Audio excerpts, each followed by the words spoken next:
Okay. Good afternoon, everyone. This is Mark Schneiderman, Senior Director of Education Policy for the Software and Information Industry Association. Thanks for joining us today for SI's webinar, Software Publisher's Guide to the E-Rate. Before we get started, let me cover a few announcements and logistics. As you heard, the webcast is being recorded, and we will make available the slides, and the audio will be archived on the SI website with our other webinars within a couple days, if not sooner. All your phones are muted. We'll take questions via chat today. And your participation does require both phone and web access if you want to access the slides as they're being presented. So please join if you haven't already via the URLs that were sent out to you. If you don't have that in front of you, readytalk.com, and then 789-4444 is the meeting number that's required. We're obviously here for the introduction to SI's Publisher's Guide to the E-Rate. So that report is available both through the SIIA e-store and through sellingtoschools.com using that promo code WBNR426. So thanks to our partner Glenn McCandless for helping SI reach non-member companies with this publication. Other SI resources and events to mention before we get into today's topic. We have our EdTech Industry Summit coming up May 6th to 8th in San Francisco. We've got about 350 executives and other EdTech leaders, executives from companies participating. You can see the attendee list, the agenda, and other information at siia.net/ETIS. SI is in the middle of conducting a couple of surveys. We have our Vision K20 survey for educators. We encourage you to share that with your customers to promote enabling educators to benchmark their progress against the vision that was laid out by SIA with our member companies about what technology can do in education, both elementary, secondary, and as well as higher education. We're also conducting a market survey of the companies to provide us with supply-side sales revenue data that will be aggregated and shared in an aggregated and anonymous form so that companies can have a better sense of the size of the market. We don't really have very precise information on how large the market is for software, digital content, and online learning. And those who complete that survey will receive a free copy. Those who don't, especially SI members, the report is available for, I think, about $1,500. So it behooves you to participate for financial reasons and so that we'll have better data. And then we've had some recent reports and webinars that are listed there. We released last week publicly a primer on K-12 education interoperability that had previously been released to SI members only and now is available publicly. Encourage you to review that and share that with customers. And we've had a couple recent events, our webinar on the Common Core State Standards, webinar on the Gates Foundation's Shared Learning Infrastructure Project, and SI's EdTech Government Forum is also archived for those who weren't able to attend. So plenty of activity here at SI, and those who are on the phone who are not SI members, encourage you to get in touch with us with your interest in membership, and we can give you more information. So with that, let's turn to today's topic. As noted, SI recently released an updated guide to the E-Rate program in partnership with Funds for Learning. Brian Stevens with Funds for Learning will explain a little bit more about the company, but I will say that they are clearly the leading source of expertise and assistance for both educational agencies and vendors in the E-Rate space, and they've been a terrific partner in producing this guidance document and this webinar. The webinar will provide you with an update on the E-Rate program and an overview of the SIIA guide that's available now. It's certainly a useful webinar and guide for all, but I will say that it was written most specifically for those whose products and services generally are not E-rate eligible and may not be as familiar with the program. And it's intended to help companies, provide companies with a tool to navigate the complex, ever-evolving program with background information, eligible services information, and analysis of some of the key market issues. As I mentioned, it's available both in the SIIA store and at selling to schools. So with that, let me introduce our speakers, and we'll jump right into this. We're joined by three experts in the E-rate. First, Brian Stevens is Senior Technology and Regulatory Analyst at Funds for Learning, and was a key author of the report. With over 8 years of E-rate experience, Brian works with Funds for Learning's applicant and vendor clients, providing detailed regulatory compliance assistance as well as in-depth product and service technical eligibility analysis. Cheryl Abshire is Chief Technology Officer in the Calcasieu Parish Public School System in Lake Charles, Louisiana. She's worked as a school principal, K-5 teacher, library media specialist, classroom teacher, and college professor, adjunct professor. She was appointed by FCC Chairman Janikowski as a member of the Universal Services Administrative Company, which oversees the E-rate and other related universal services programs, and has received many awards and provided great leadership to the sector over the years, including as a 1991 Krista McAuliffe Fellow, as a 1998 Louisiana Computer Using Educator of the Year, among just to name a few. And she serves on a national advisory boards for several companies as well as publications like eSchool News. We're also joined today by Tom Pettit, Vice President of Sales with Gaggle. Tom leads both the inside and outside sales teams. He's a graduate of Boston College and Hofstra University Law School. Over the past 17 years, his experience includes sales management with diverse companies such as Protocol, Bearing Point, and JobDirect.com.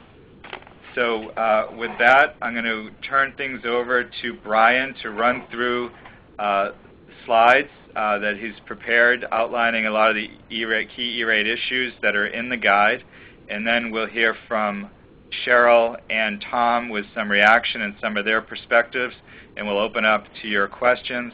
And please, at any time, submit your questions via the chat window online. So with that, Brian, thanks for joining. Oh, thank you very much, Mark. And good afternoon. And on behalf of the entire team at Funds for Learning, we'd like to thank you for the opportunity to spend a few minutes talking about the E-rate program. Just kind of a real quick rundown of the agenda. I'll tell you a little bit about Funds for Learning, who we are and what we do. And then we're just going to kind of take a look at the E-rate program from a high-level perspective, give you sort of an E-rate 101, a little bit of background about the program, the processes and the eligibility. And then we'll talk a little bit more about the SIIA guide to the E-rate that Funds for Learning has helped prepare. And then at the end, we'll provide you with a little bit of additional resources where you can go for a deeper dive. So a little bit of background on Funds for Learning. We are an E-rate regulatory compliance firm. The E-rate is what we do, and the E-rate is all that we do. And I realize how glamorous that sounds. We'll see at the end of the presentation. You may be feeling sorry for us. But nonetheless, we work with service providers and vendors and E-rate applicants across the country. Since 1998, we've prepared just over $1 billion worth of applications on behalf of our school and library clients across the country. Of those applications, the denial rate is significantly lower than the national average. We've also developed an online compliance tool called E-rate Manager. It's something like a TurboTax for the E-rate program. It's available for both applicants and vendors. So basically, we're E-rate specialists, appeals, advocacy, training. If it's E-rate related, we've typically got our hand in it in one way or another. So a little background about the E-rate program itself. The E-rate is the largest single source of educational technology funding in the United States. It's designed to provide about $2.3 billion per year to schools and libraries across the country. That amount's actually indexed to inflation, so as we have inflation, the annual funding cap increases slightly. In addition to that, due to the way the program works, there can be unused funds from prior years that will roll over for redistribution. So we have seen rollovers in excess of $900 million, which makes the total amount available for distribution in that particular year over $3 billion. The program has some kind of unique aspects to it in that there are no preset spending limits or per applicant caps. Really, the program is designed to assist schools and libraries with procuring high-quality, robust infrastructure services. In addition to that, it works as a discount program and not a grant. So this is not just sort of a lump sum of money that the applicant receives to spend however they wish. The way this program works is that they're actually contracting to purchase goods and services, and then they're receiving a discount on the purchase of those products and services. Whenever they receive their discounts, then the idea is that the savings they realize from discounts on those services can be reinvested in other technology initiatives. The E-rate program is limited to the K-12 market as well as public libraries. So it does not extend to higher ed or other government agencies. However, public schools, most private schools and charter schools are eligible to participate in the program. It really does have a significant market influence. If you are working in the K-12 educational technology space, the chances are good you're going to run across E-rate at some point or another. Being the largest source of ed tech funding, it's on the mind of school district administrators, be it superintendents, chief information officers, technology directors, and so on. The source of the money is the Universal Service Fund. If you look at your cell phone bill that you get every month, down there in the bottom where they list like 500 miscellaneous fees and charges, you'll notice that one of those is a universal service fee. And those universal service fees are collected and put into the Universal Service Fund. There's 4 universal service programs, and E-rate is one of those programs. That's kind of significant because it's not actually, the source of the funds is not actually a line item in the federal budget. So it tends to be somewhat insulated from congressional pressures, election year politics, and those types of things. The E-rate is a yearly program. So there are dates and deadlines associated with the program, and schools have to apply to receive the money every single year. Now, there's some dates that happen on the same day of every single year, like Christmas, and there's other dates that happen at approximately the same time every year, but the specific date changes from year to year, like Easter. So, we have kind of the 4 seasons here, and these are kind of the general things that the applicants and service providers are doing throughout the year.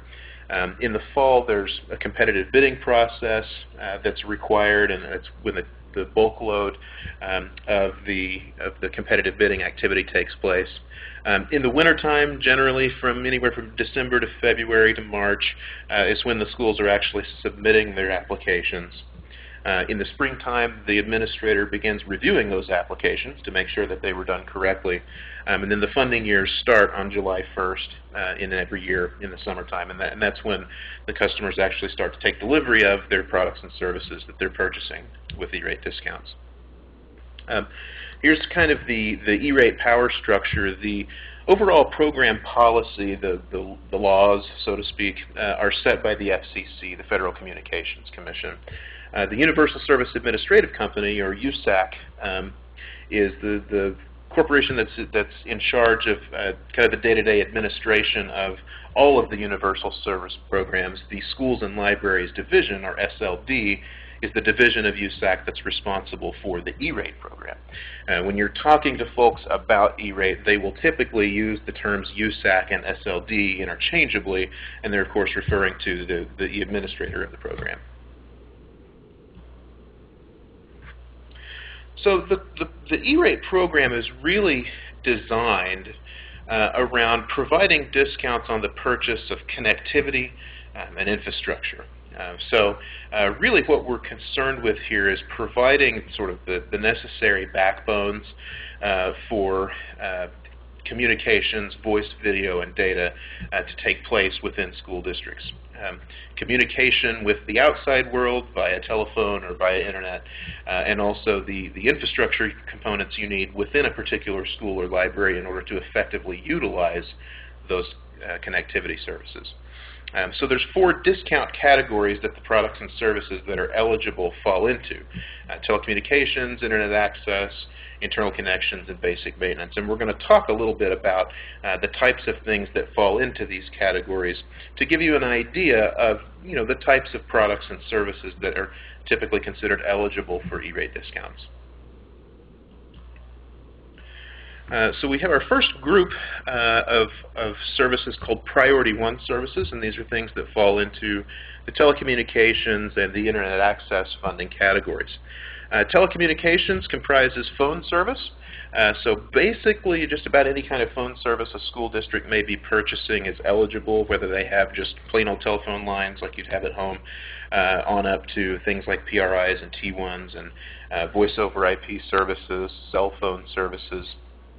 Basically, however a school district places and receives telephone calls, those charges are generally eligible for discounts. Telecommunications also comprises high-speed data lines and wide area networks.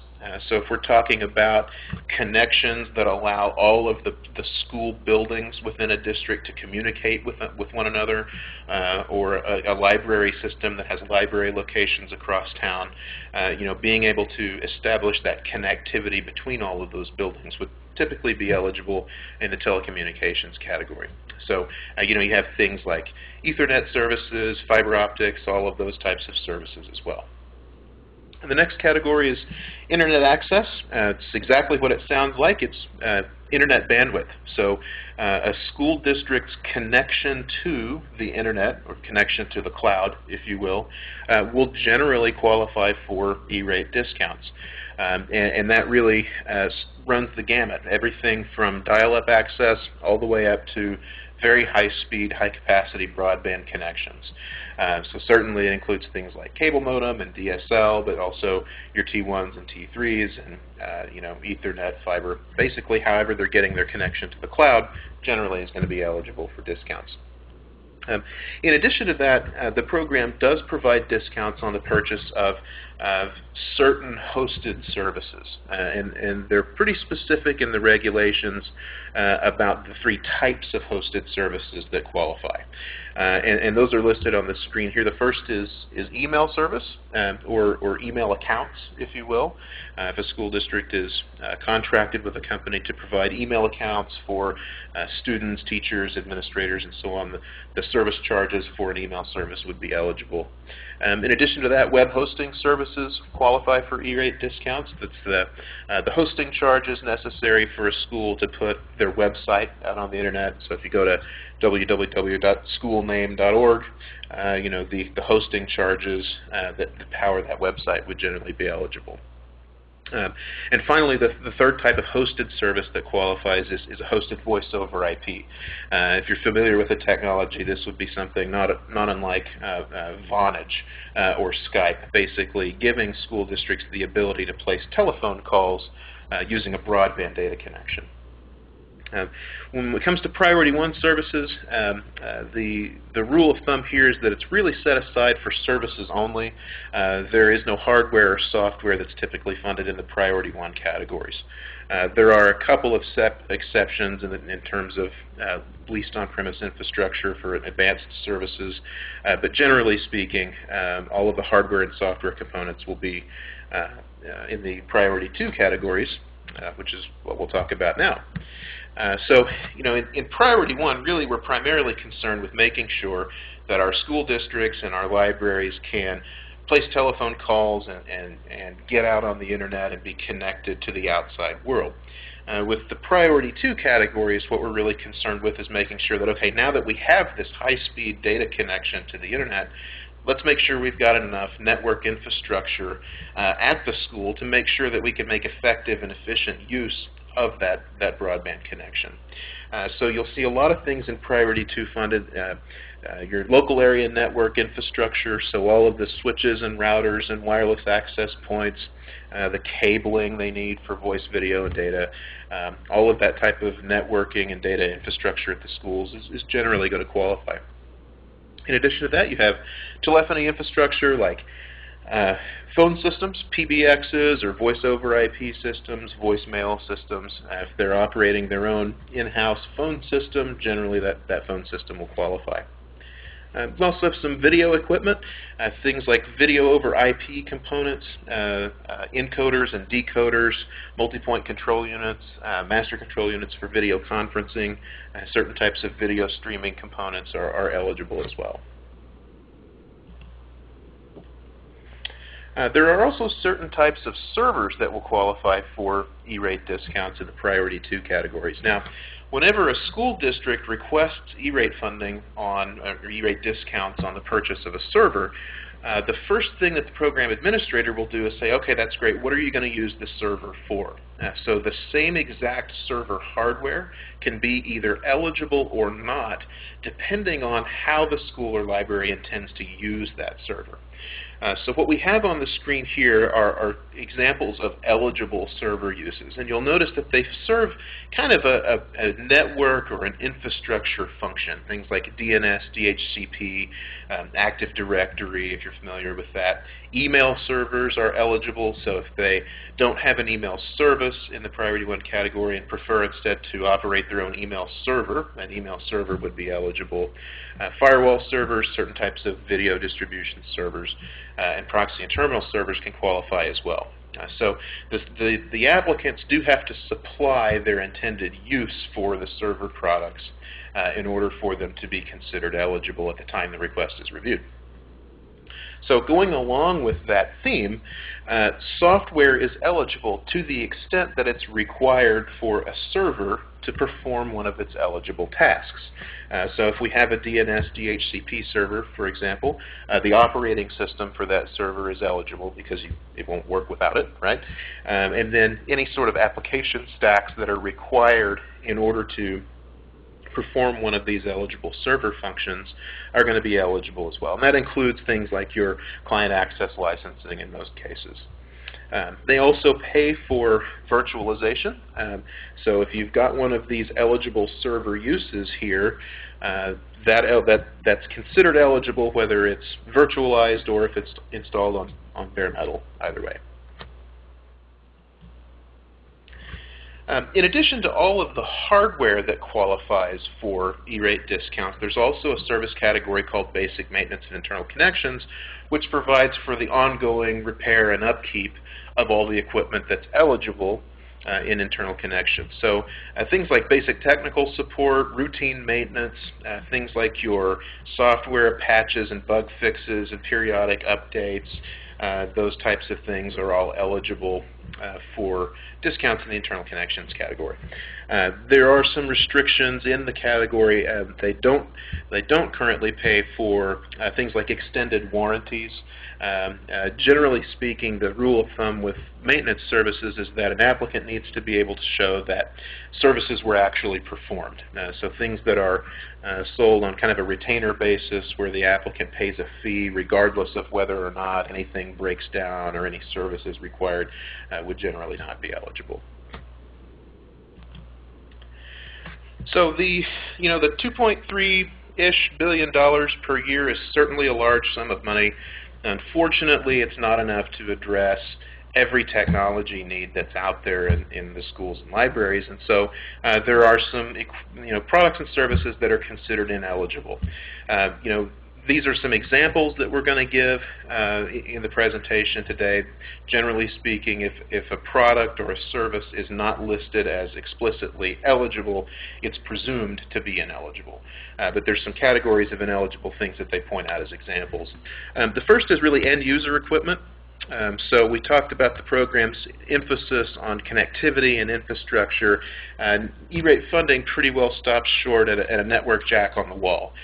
So your desktops and laptops, digital whiteboards, monitors, cameras, speakers, all sorts of peripherals, and iPads and all those cool widgets that they're deploying in the classrooms. Those are end-user devices and are not eligible for E-rate discounts.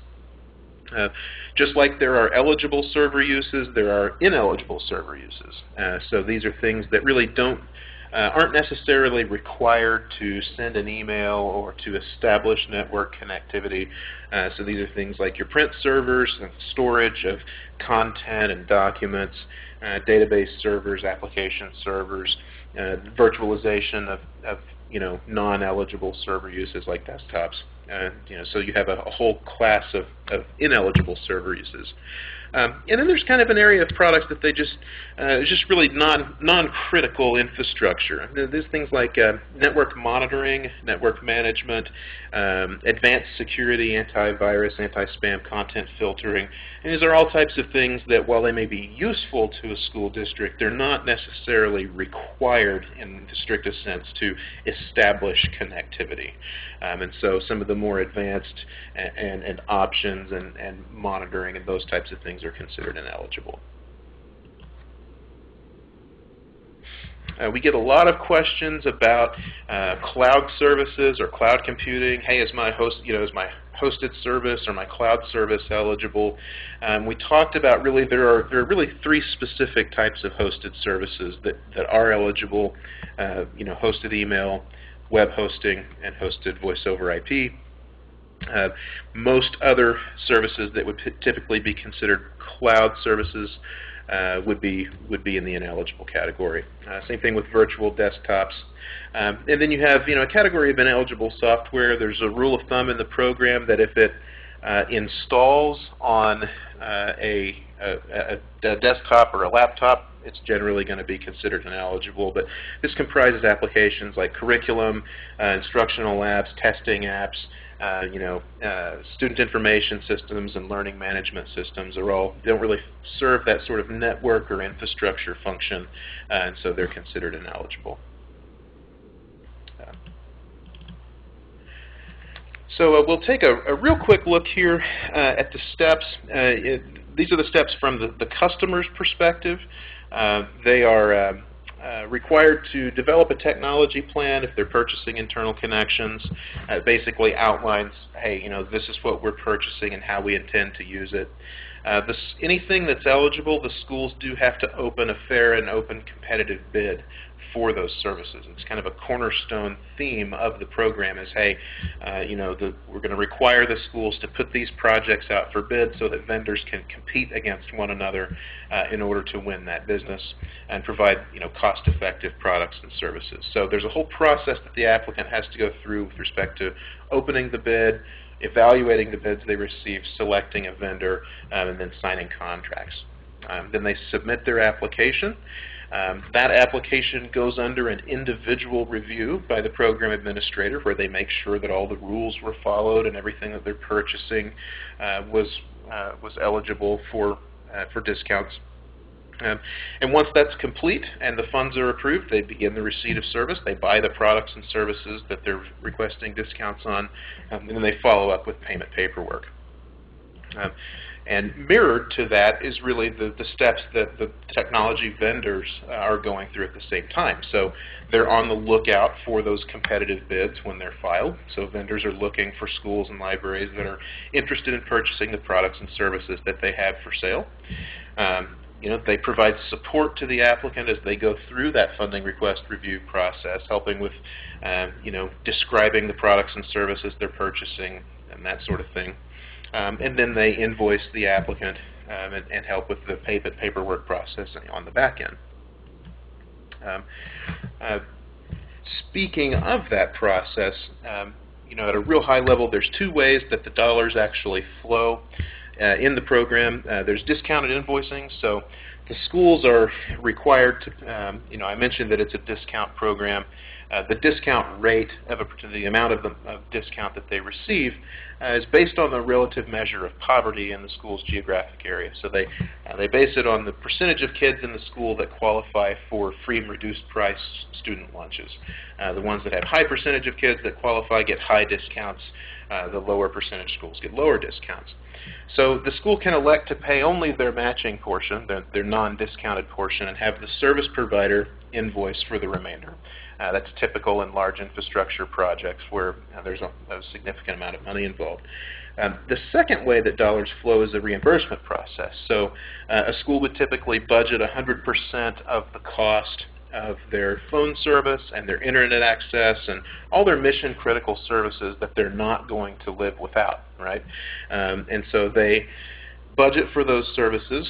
Whenever they're billed for those services, they pay in full, and then once the funding requests are approved, they file paperwork for reimbursement. And the E-rate program will issue a reimbursement payment for the amount of the discount on the products that they've already purchased. Once they receive that discount payment, they're actually free to do anything that they would like with it. The spirit of the E-rate program really is that they take those savings that they realize from discounted purchases of mission-critical services and reinvest those in technology. So if they're getting a 90% discount on all their phone service and their internet access, they can take that savings they realize and use it to purchase whiteboards or to purchase curriculum software or educational content, really anything that they wish. Okay, so we'll wrap up real quick with just some real high-level best practices. If you're participating in the program, it's absolutely critical to know the rules. The program is there's an application process, right? There's rules, there's forms, there's deadlines. The most successful applicants and service providers are aware of what those are and why they are, and are observant of those. Be strategic. Right now we're in a situation where there's about twice as much money requested every year as there is available for distribution. So schools, the really savvy schools, are very strategic in how they structure the applications to maximize the amount of funding that they can receive. Retaining records to demonstrate compliance in the future is absolutely critical. It's not enough just to follow the rules, but you need to make sure you've got documents to show that you followed the rules. And finally, avoiding gifts and free services. There are some very significant regulations about the code of conduct, if you will, between applicants and their chosen vendors. Generally speaking, gifts and free services are prohibited. So if you just can't get enough E-rate, we would encourage you to go out and take a look at the SIIA guide to the E-rate. This really covers a lot of the things that we've covered from a high level today, but in a lot more detail in terms of what's eligible and what's not, kind of the steps for program compliance and best practices. It's chock full of facts and statistics and all sorts of things, and you can obtain that from SIIA. Finally, I'll leave you with a couple of additional resources. This is our corporate website. There's a lot of free information out there about the program. You can sign up through Twitter or Facebook or whatever you have, RSS, and be notified of important program updates. We also have USAC's website here. This is the SLD, the division of USAC at usac.org/SL.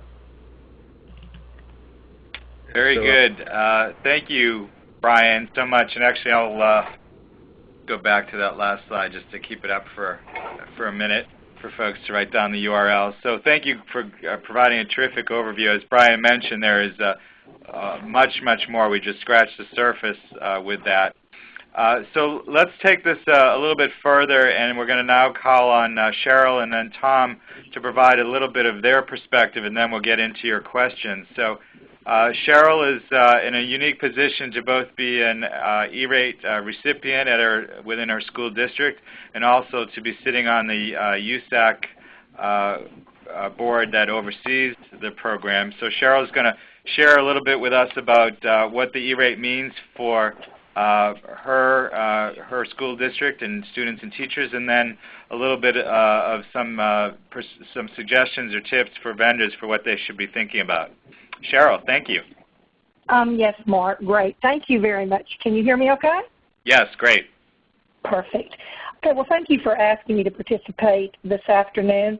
One of the things I wanted to start with, Brian did an outstanding job of giving all of us a very clear, concise overview of E-rate and what's the framework, where it began, how it got started, where we are today. And to begin my remarks, I'd like to share just a little bit about the importance of the E-rate program. In fact,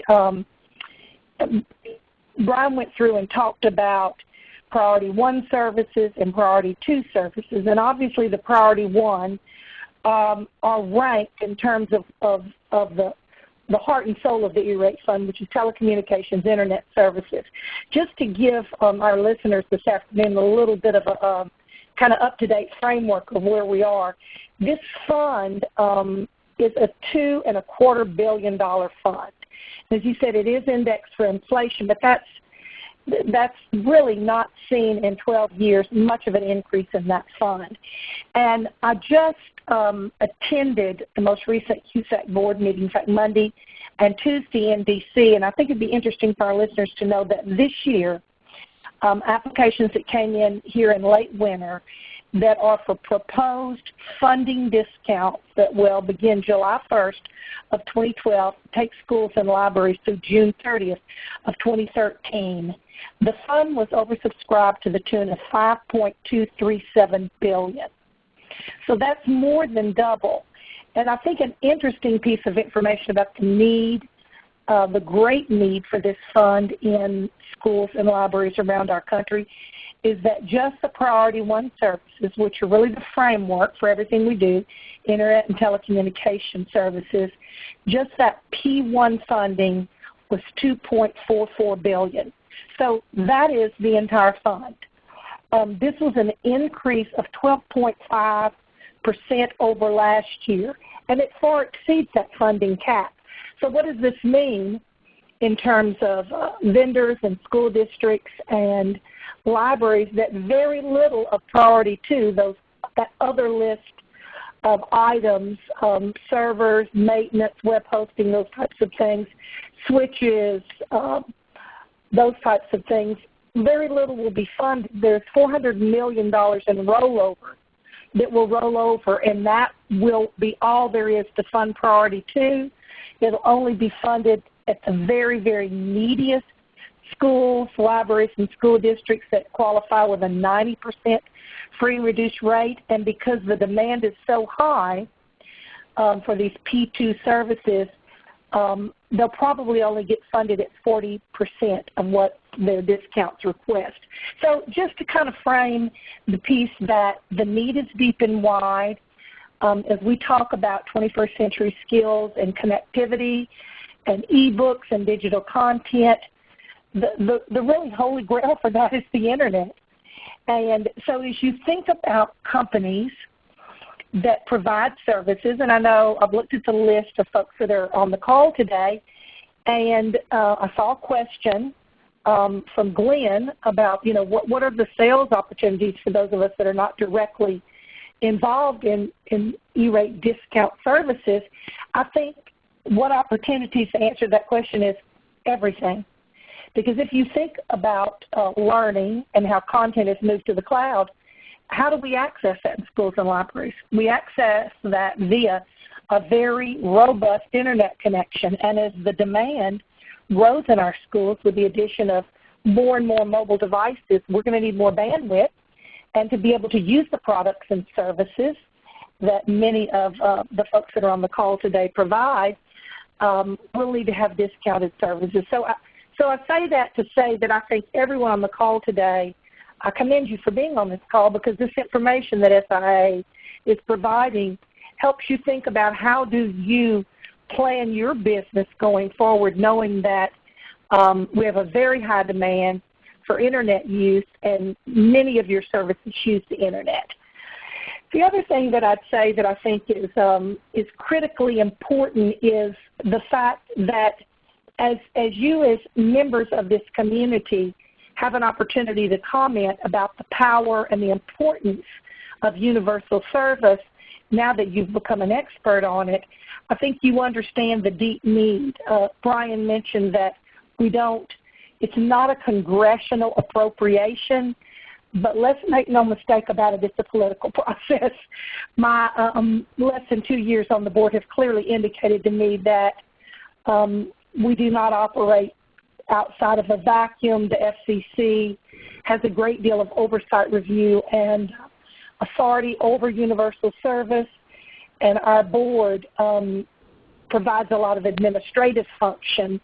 So in many ways it is a political process, and you knowing about this, I think, empowers you to speak with a great deal of certainty about the importance of the fund, not only for schools and libraries, but for economic development and how each of you in your own specific businesses are able to capitalize and work with school districts, knowing that much of this broadband connectivity helps fuel your sales and fuel your business as you support us in all of our learning endeavors.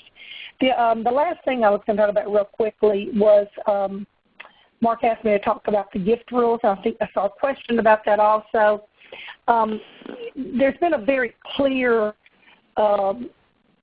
set of guidelines that have come down from the FCC about companies that do direct business with schools and libraries in terms of providing eligible discounted services, and that we may not participate in any type of gift or food over a certain amount of money. And so I think that has helped us think very differently about how do we work with our partners. And I would like to stress that most of us in school districts do feel like the people that we buy equipment, services, products from are our partners, and that the professional development that you provide through meetings and opportunities for all of us to go there are critically important to our work. And so I think we just have to be very thoughtful and careful about how do we offer these opportunities so that we stay within the guidelines. But those companies that do not offer E-rate eligible services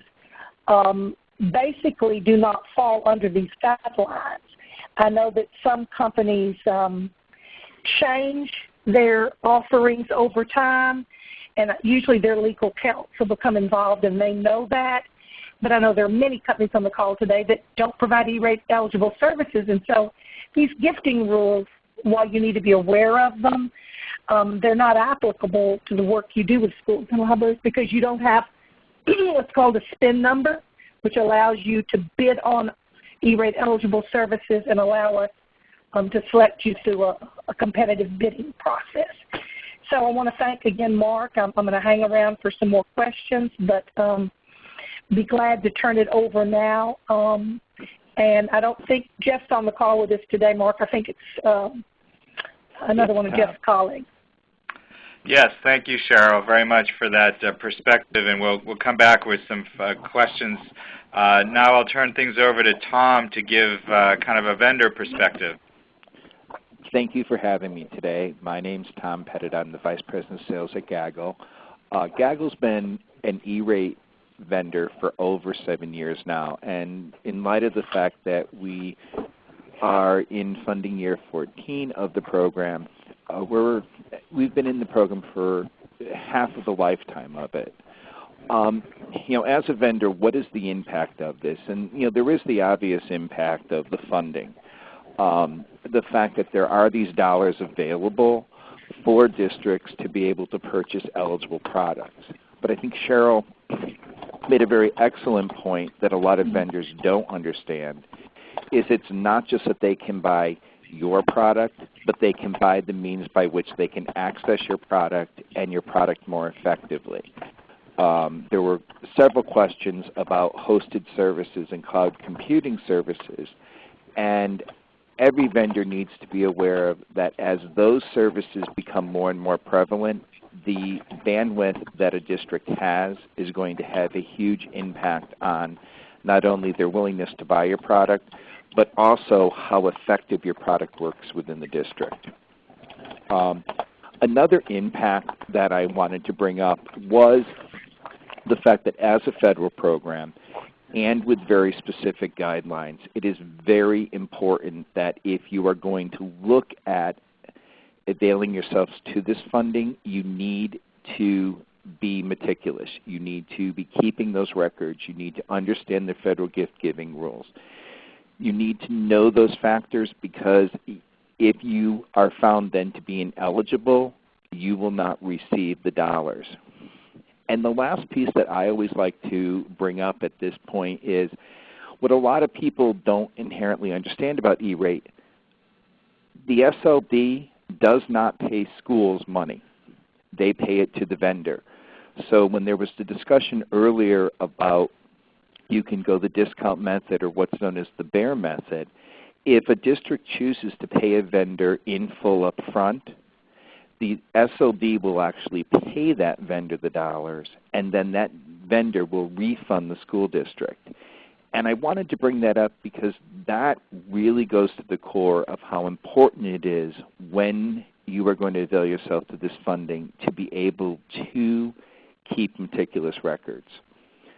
A couple tips that I just like to share with vendors is, the first thing is, while it's available to all public school districts, public and charter schools, and schools and libraries, it is not every school will qualify. It is predicated upon the free and reduced lunch areas. Also, just be aware that each school can be applying for E-rate funding as the district can be filing for E-rate funding. Also, I will tell you as a tip, if you're going to look at getting into this market, make sure that you hire a good E-rate consultant. You need not only to understand the rules and the landscape, but there's another whole aspect of eligibility which wasn't discussed today, and there were some questions around it. What's an eligible service? One in particular was around what types of hosted services. Rule of thumb would be a hosted service that if it wasn't hosted, those services would be eligible, will be eligible. But there's also the ability as a vendor to have a product that includes some ineligible services that can then have you be able to deliver a less than 100% eligible product. And that's an important aspect as to why a good E-rate consultant will be worth their weight in gold. Another tip is that you need to communicate. It's a complex process, and it's as complex for the school districts as it is for the vendor. And while larger districts will be hiring consultants and have people who are specially trained in that, at the end of the day, the largest bulk in numbers of school districts are smaller school districts who don't have an expert doing the process. So you need to make sure that you communicate deadlines for filing the applications, filing the selections. And the SLD expects you as a vendor to help and assist with them in review, so you need to be able to give them the proper guidance. Another tip, the SLD and the USEC site is an absolutely great resource tool. For anyone who's considering doing this, absolutely go and look at the site. Participate on SLD calls. One of the things that is very beneficial to us as a vendor is the SLD holds weekly and monthly vendor calls in which you can ask questions. They have a help desk. They are your resource. And many vendors forget that they in fact are a resource. You will see on that site that they will map out how the selection process works, the steps, and what you can and can't do. I wanted to also then just talk about, because I see a lot of questions are around free questions and how can all of this impact and what would be eligible and ineligible. if you're going to start looking to sell E-rate services, you really need to be very cognizant of the impact that this can have on your company, not just in how you're going to do business. Those gift guidelines are very clear. If you don't sell E-rate product, you can behave one way. If you sell a E-rate product, then you need to adhere to them. The limit is $20 a person. So it can really radically change the way that you do business as a partner with your district. Last year, just for a little bit of understanding, there were over 220,000 applications filed by over 35,000 entities. So it is a very time-consuming process, and you're going to need to understand your market and how your product can sell and where E-rate fits in as the funding source or a option as a funding source. It also can very much impact your product development and marketing, because you are going to be looking at how can you be eligible. A classic example is under the E-rate process, you need to be able to show that a district is SIPA compliant. SIPA compliant requires that you're having a policy and a filtering from pornography for the students. A web filter is not E-rate eligible. And it's those types of nuances that you're going to need to be very cognizant of in order for you to effectively navigate the process. And the review process is ongoing, and the SLD reserves the right to go back in prior years. So not only do you need to keep the records, you need to keep them for as long as you're going to be selling within the environment. That is pretty much an overview of some of the impact as a vendor and some of the tips that we've learned. And I will start then to look over some of the questions as they come in, and while I'm doing that, I'll turn it over to Brian for him to start. Great. Thanks so much, Tom. Yeah, I think we addressed most of your questions, but if you think that it hasn't been addressed, then why don't you resubmit it? Because my sense is we've addressed most of them indirectly, if not directly. While that's happening, I want to raise something quickly with Brian, and then see others can comment as well. Just a clarification. My understanding is that the competitive bidding process and all of that application process is done in a single website so that vendors can go to one place and access all of that information. Brian, could you talk just briefly about that, or clarify what I said if that's not completely accurate? Sure. Yeah. So the E-rate competitive bidding process, there's actually a specific FCC form that all the schools and libraries fill out to start the competitive bid process. It's called the FCC Form 470. And it's a requirement for all products and services that are purchased with E-rate discounts. They've got to be bid through a 470. And basically the 470, you could think of it kind of like an E-rate RFP. It just says who the school is and who the contact person is, and then it provides a description of the products and services that applicant is looking to purchase. So they say, we want to buy telephone service and internet bandwidth, and we need 500 email accounts, and we need 200 switches, or whatever it is that they're buying. They list out there on the 470. And those 470s, when they're filed, are actually posted out to USAC's website, and they're publicly viewable. So all of the vendors who are interested in looking to see what school districts in their area are looking to purchase those products can go and search those posted Forms 470 and then contact the person on the form in order to work through submitting a bid and get your questions answered and that sort of thing. In addition to the Form 470, sometimes schools will release additional documentation on top of that. So they may have a more formal request for proposal or an RFQ or some sort of bid document that provides more specifications as far as the type of project that they're looking to do. So the products and services the schools are looking for in the 470 are posted, but the company responses to those bids are not done through that online in that way. They're done directly to the applicant. That's exactly right.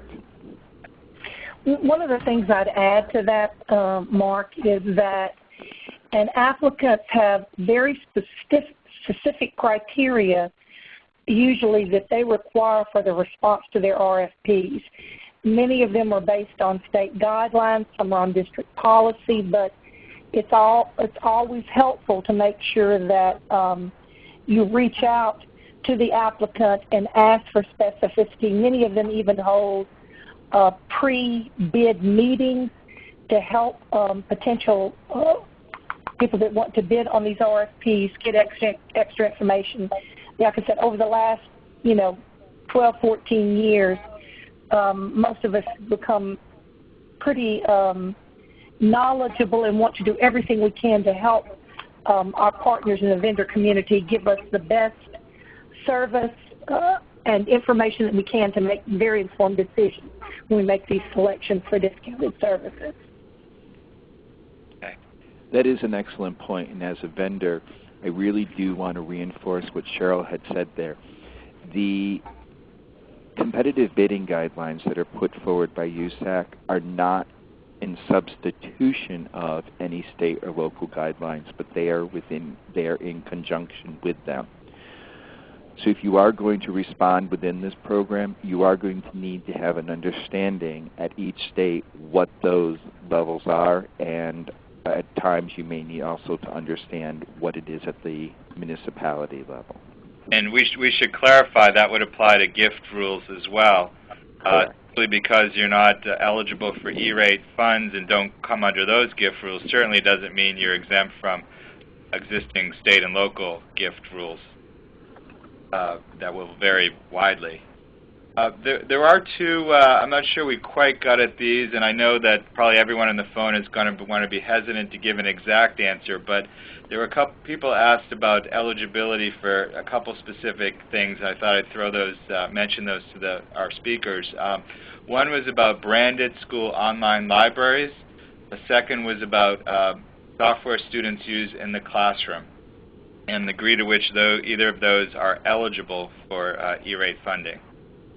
This is Cheryl. I can say pretty definitively any software used in the classroom is not eligible for E-rate discount services, but the E-rate, the eligibility service list is on the E-rate on the USAC website, which, by the way, in the last couple of months has just been completely redesigned. It's much more user-friendly, much more straightforward, but that eligible services list provides a lot of information to folks in the business and vendor community that are seeking to bid on discounted services, so they know exactly what is eligible. In terms of the library website, that's pretty much a gray area. Web hosting services are eligible, but I just don't know. I may turn to my Funds for Learning colleague to have him, just give thoughts on it, but that seems kind of far afield for me, because if the district was hosting their website and was receiving discounted services, the assumption would be, why wouldn't the library be hosting the same, using the same company? I don't know. I don't know how how a program integrity review would see that. But we're going to let Funds for Learning talk. Sure. Yeah. It depends on the specifics. There potentially could be an element of eligibility there. Certainly we'd have to take a look at the specific types of services. There's a couple of things to keep in mind. They pay for web hosting, but they don't pay for things like hosted applications. There's a difference. Right. Because your application happens to be accessed through a web browser doesn't mean that it's necessarily eligible to receive E-rate discounts. So they're really talking more about kind of the infrastructure component of a school's website, the storage space for the web content, the bandwidth transfer that you need to ask for users to access it. And they typically draw a line and they say, the hosting charges for something like that would be eligible, but the content and the applications that sit on top of it would generally not be. And so what you see a lot of times is a cost allocation. There may be a service that's not 100% eligible, but it might be 50 or 80% eligible depending on the specific types of functionality that are provided by that service. Okay. Well, we are at the top of the hour, and I don't want to hold anyone up past the promised ending time. So let me close with a few points. First, let me give a great thanks to Brian, Cheryl, and Tom for joining us today on this webinar. Really appreciate you taking the time. Thanks tremendously to Funds for Learning for producing this terrific guide to the E-rate. Again, the guide is available both on the SIIA e-store and is available through a partner selling to schools as well. This webinar will be archived on the SIIA website. We'll have the slides as well as the synced audio with slides, so you can access the data separately from the, rather than having to spend the time to listen through all of the audio. And we hope to see many of you in San Francisco at SI's EdTech Industry Summit in just a couple of weeks. So with that, I'll thank everyone, and we'll close this out. Okay. Thanks, and have a great day.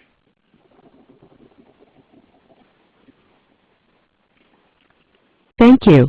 Please stand by.